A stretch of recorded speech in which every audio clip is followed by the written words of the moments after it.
आदाब। आप देख रहे हैं एशिया टाइम्स। मैं हूं अशरफ अली बस्तवी। हर रोज़ की तरह आज मैं सुबह सुबह जब मैंने अपना स्मार्टफोन उठाया तो उस वक्त अल जज़ीरा पर एक ख़बर चल रही थी।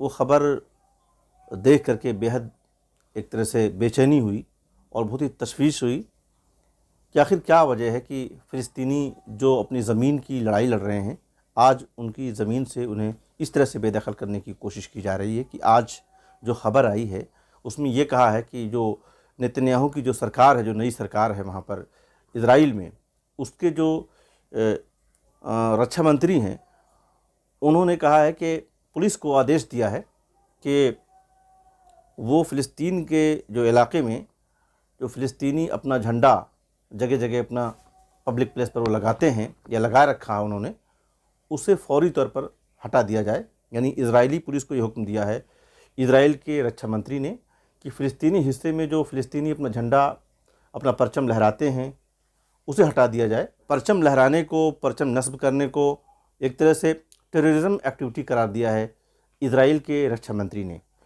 इन तमाम बातों को जानने के लिए सुबह से एक तशवीश थी। इसी दरमियान डॉक्टर तस्लीम रहमानी का एक वीडियो मेरे सामने आया जिसमें उन्होंने 15 मिनट तक एक स्पीच एक प्रोग्राम में दी है, जिसमें उन्होंने बताया है तफसील से कि किस तरह से इज़राइली फ़िलिस्तीन पर कब्ज़ा करते हैं और उसकी जो पूरी कहानी है इज़राइल की फ़िलिस्तीन पर कब्ज़ा करने की, कहाँ से शुरू होती है, कहाँ तक पहुँचती है, दुनिया की जो बड़ी ताकतें हैं उसमें किस तरह से अपना रोल अदा करती हैं।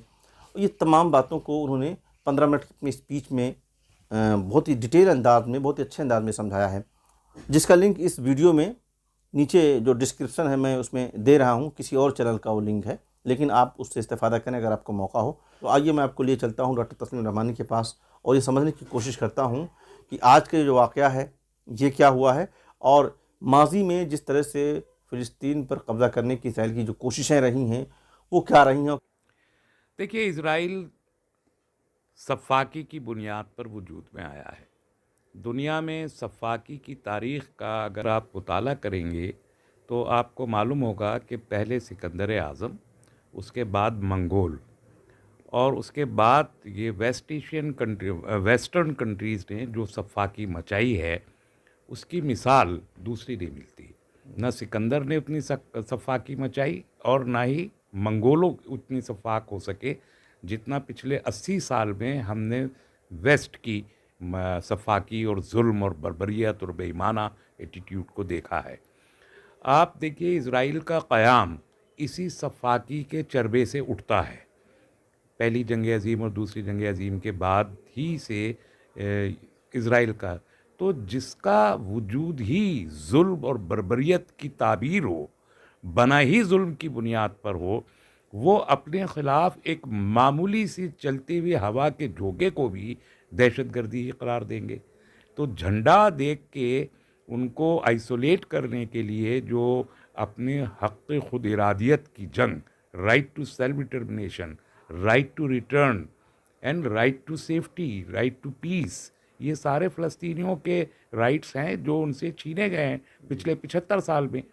तो आज अगर जब उनको ये लगता है कि दुनिया में कहीं इज़राइल आइसोलेट ना हो जाए, तो इस किस्म का प्रोपेगेंडा करता है। जिसका लिंक इस वीडियो में नीचे जो डिस्क्रिप्शन है मैं उसमें दे रहा हूँ। किसी और चैनल का वो लिंक है, लेकिन आप उससे इस्तेफ़ादा करें अगर आपको मौका हो। फ़िलिस्तीन की ज़मीन पर इज़राइल का जो नाजायज़ कब्ज़ा जो हुआ, इसकी एक तारीख़ रही है, ज़रा समझने के लिए मैं चाहूँगा।